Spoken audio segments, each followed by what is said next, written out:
અમરેલીથી સમાચાર રાજુલાનું ઊંચૈયા ગામ બેટમાં ફેરવાયું। ધાતરવાડી 2 ડેમના 8 દરવાજા 2 ફૂટ ખોલાયા। ડેમમાંથી પાણી છોડાતા ઊંચૈયા ગામમાં જળબંબાકારની સ્થિતિ।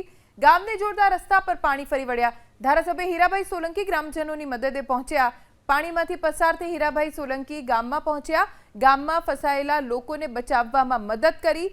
માવઠાના કારણે ગામના ખેતરો પાણીથી તરબોળ બની ગયા છે।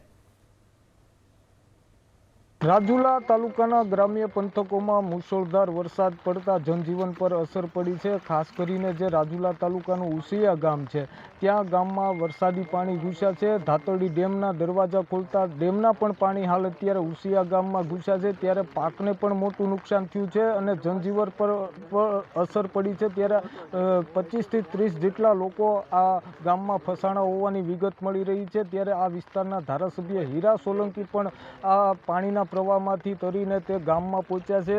હાલ અત્યારે મામલતદારની ટીમ, પોલીસની ટીમ અને ફાયરની ટીમ પણ હાલ અત્યારે અહીંયા પહોંચી છે। એટલે જે પ્રમાણે રાજુલા પંથકના ગ્રામ્ય વિસ્તારોની અંદર જે મુશળધાર વરસાદ વરસી રહ્યો છે ને તેના કારણે ક્યાંક ને ક્યાંક લોકોને પણ હાલાકી પડી રહી છે।